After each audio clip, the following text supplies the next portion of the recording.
This is Whether or Not. And happy Wednesday. Welcome into today's edition of Whether or Not. And we actually have some weather to talk about for a change. It feels a little bit different here on your Wednesday. Of course, one of those big things with the first alert. Yeah, it's rain, believe it or not. Rain in the forecast for the first time. Well, at least the best chance of rain. Basically, since Helene impacted the Carolinas, but kind of a tricky forecast. Some folks going to get soaked. Others going to be left a little bit disappointed by the time all is said and done. Yeah, it's certainly going to come down to where does that work through. Moisture going to come in, but not everyone going to pick up on the beneficial rain as we go to that forecast. Not quite. So we'll touch on that as well as the latest on Rafael gaining strength quickly now in the Caribbean on its way to Cuba. Let's talk about that rainfall, though, and we've been mentioning how it is a rather difficult sort of a forecast, especially determining where that rain sets up, and as a result of that, how much of that rain is going to add up. And yeah, you can see why we're a little bit confused on this. Yeah, we talked about it this morning as well on WNBF News today. You know, those long-term models, Euro and GFS, they're great for giving us the patterns, but now's the time where you almost have to nowcast. That's what we like to call it, our short range, the graph, our in-house model. A little bit better today, giving some rain, but you'll notice it's not as hefty as what the or HRRR is showing. Also been talking about it too. There may be some spots along the South Carolina, North Carolina border that don't pick up on a drop. Meanwhile, we may get lucky enough to get an inch. And if we do get an inch of rain, I think it's going to be in Georgetown County, Williamsburg County. The heaviest totals, Jamie, going to be to our southwest. Yeah, and while you can see some big discrepancies between each of those models as we head through tonight into Thursday, the overall theme is the same with each one, and that is that most of the significant rain falls just south and just west of our area. And you can see that here with that rainfall forecast. Again, we're talking 2 to 3 inches of rain once you get back towards Williamsburg County, southern Georgetown County, and certainly by the time you get towards the Midlands, down into the low country, they get beneficial rainfall. Fingers crossed we can get an inch here. I'm not really holding my breath on it, but that would certainly be some good news. Yeah, and the best part about it, if you do have Thursday plans, there's a big game in Coastal Carolina tomorrow as App State comes to town. All this looks to be relatively overnight, early in the morning. Now, there may still be an isolated shower, but the early part of Thursday going to be when majority of this will fall. Yeah, and let's show you what that looks like here with future radar. And again, as we head through the rest of this Wednesday, just a couple of spotty showers, especially as we start to head into the afternoon. Some of those continue as we head into the evening. But notice, once we start getting into the overnight hours tonight, you can see kind of how that looks like it's going to set up with most of the steady and heavy rain just south and west of our area through the nighttime hours tonight. Yeah, and it's pretty typical when you have a lot of dry air in place. It's been here for the past several weeks. It's kind of hard to overcome that. So we have moisture coming in, but how far north does that want to work? You'll notice as we go into your Thursday morning, still some showers lingering around, but notice as we advance this past that, that quickly comes to an end, and anything through the afternoon that were to fall, likely going to be just some sprinkles or drizzle, I think, as we go into Thursday afternoon. Yeah, so that'll be kind of our only chance for significant rain. And by the time we head into sunset and dinner time tomorrow evening, any threat of rain will be over with. We may get a couple more light and spotty showers here and there as we work our way through the rest of the week. But by far, Thursday, certainly the best chance of rain. Maybe an isolated shower Friday. Yeah, and I think if we're going to have any isolated showers, it's going to be with the morning hours again on Friday. We'll get one more last push of moisture to try to come in here before some drier air works in, and it's all been because of a stationary front that has been moving to our west. So the rest of the week, like we said, Thursday, if you're hoping doing your rain dance, that's the day to do it. Now let's talk about the weekend, shall we? Because as we go past Friday, not a bad weekend, still not the fall-like weather we all want, but pleasant here in our area. So we sort of sandwich the weekend in between a little bit of rain over the next couple of days and potentially another shower or two early next week. Overall, though, it's another nice-looking weekend forecast, still a bit unseasonably mild, low to mid-70s by day, nighttime temperatures through the weekend into the 50s to near 60. Let's switch gears now and take you to Rafael. Do you feel like fancy when you say that? I do. Rafael. Rafael. Yeah, a little Latin influence, or is it French this year? I can't remember. Anyway, Rafael. pulling a pretty quick intensification. Yeah, we expected that to be maybe in the Gulf of Mexico. A lot of questions about that. But how about in the Caribbean? Saying, well, wait a second. Really from Category 1 strength yesterday to Category 2 strength this morning. There's a couple models, too, that maybe suggest this reaches major hurricane status. Of course, it's going to be running out of time. Right now, the official forecast, just 1 mile per hour off of that. That landfall going to happen later this afternoon and evening in Cuba. And then from there, kind of a weird pattern as we go into the end of the week, Jamie, and into the weekend. Yeah, for sure. Likely to maintain that hurricane intensity at least for a couple of days as we head through the end of the week into the weekend across the southern Gulf of Mexico.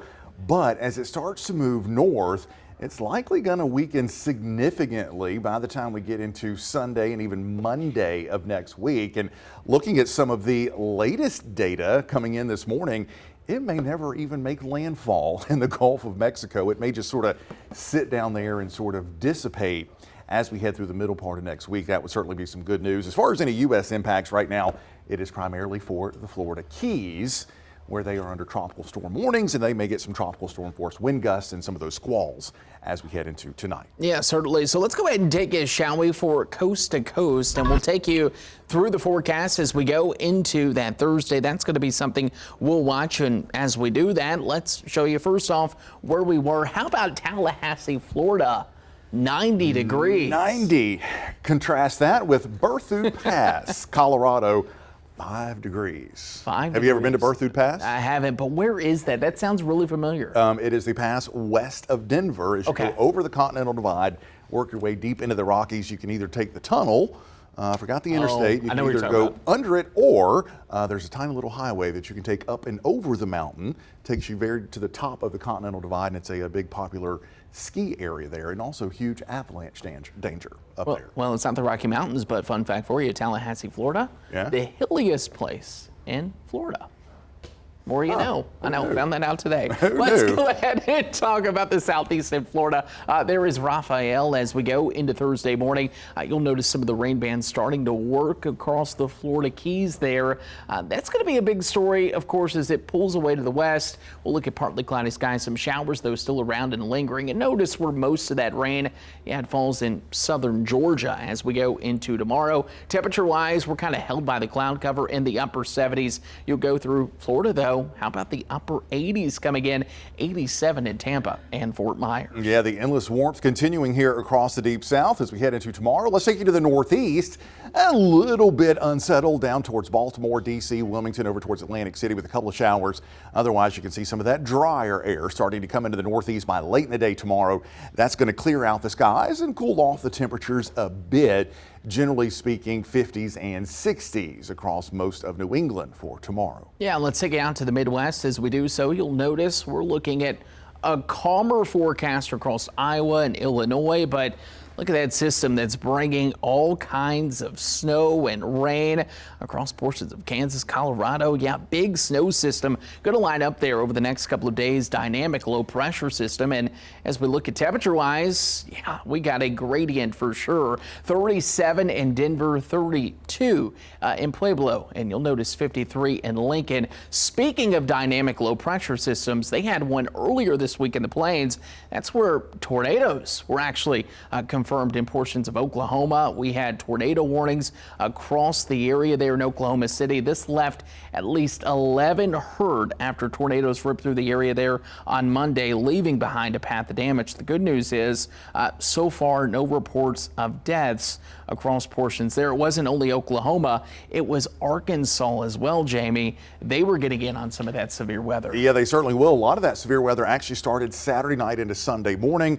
Oklahoma got hit then, got hit again Monday, and then we've sort of progressed that down into northeast Texas, even Arkansas getting in on some of the big time rain and also that tornado threat. Parts of Arkansas and Missouri picking up anywhere from 10 to 12. I've seen estimates of as much as 13 inches of rain. That caused some big problems there around St. Louis. Yeah, big dynamic high pressure keeping us nice and dry, also keeping this system from moving too far to the east quick enough, and that's what you see in Missouri. That's been a big story across the Midwest with a very active weather pattern. Yeah, and that active weather does continue, especially across the middle part of the country down into the southwest we go. We touched on that big snow in Colorado. That's already started from Denver to Pueblo down into Santa Fe. Tucumcari, New Mexico, getting in on the snow as we head into the day on Thursday. That's going to be about 48 hours worth of snow across parts of eastern and southern sections of Colorado into New Mexico. You can see the unsettled weather there from the Texas and Oklahoma panhandles up into Kansas. And where it's snowing, well, that's obviously where it is the coldest, with temperatures in the 20s and 30s there in the Rockies, and even kind of cool across West Texas. East Texas, though, different story with those temperatures well up into the 80s. And let's take it to the West Coast once again, keeping an eye on maybe some rain that will move in over the weekend. But for right now, for your Thursday and Friday, looking okay. High pressure just to the west of that dynamic system, which means temperature-wise, not a bad one. Let's go ahead and show you as we go into those highs for your Thursday. You'll notice we're talking 71 in Sacramento, 69 in San Francisco. Cooler air coming in, providing a nice feel. And I know, at least in Salt Lake City, I saw on Twitter, many people enjoying those 40s and 50s out there as well. Oh, that sounds so It good sounds to me. So do so those 30s in Denver and Pueblo. Give me those. Yeah, give me 30s for high temperatures and good solid foot of snow. And I would be a happy fellow. So certainly, at least for now, the most active weather does continue there across the western half of the U.S. That's also where the colder air is. And as we often see, when one side of the country is cold, the other one is usually warm. And that's the pattern that we're going to be staying in here as we head through the rest of the week and probably through the next 10 days or so. It looks like we're going to hold on to that warm weather on the East Coast, colder weather on the West Coast. Yeah, and speaking of warm, let's take it back today in weather history, shall we? How about 86 degrees, 1948, November 6, 86 there. It's the warmest November temperature on record. Fun fact, I was actually looking yesterday with Election Day. We weren't that far off from tying the record in the Grand Strand. 80 degrees was yesterday's record there. Yeah, so warmer weather for sure. We have certainly been unseasonably warm, although again, not quite to that level. Again, 86 back in 1948. That's the November warmth. Let's talk about those November hurricanes. And appropriately enough, we are, now dealing with Rafael there in the Caribbean, eventually into the Gulf of Mexico. Matt Bullock breaks down the history of November hurricanes. We are in the final stretch of the Atlantic hurricane season, and the peak of hurricane season is in the month of September. But as we enter the month of November, you can see that number significantly drops. Now, since 1851, there have been 50 November hurricanes on record, but only 4 of them had made landfall in the United States. The most recent was Hurricane Nicole back on November 10th, 2022, as Nicole made landfall in Vero Beach, Florida as a Category 1 hurricane. Now, the earliest November hurricane on record was Hurricane Expedition, as it made landfall in Cape Lookout, North Carolina, back on November 2nd of 1861 as a Category 1 hurricane. The latest November hurricane was Kate back on November 21st of 1985, as Kate made landfall in Panama City, Florida as a Category 2 hurricane.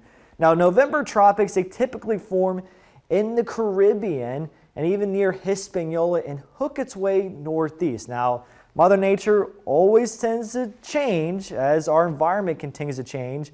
And for more details on the tropics, make sure you download the WMBF First Alert Weather app.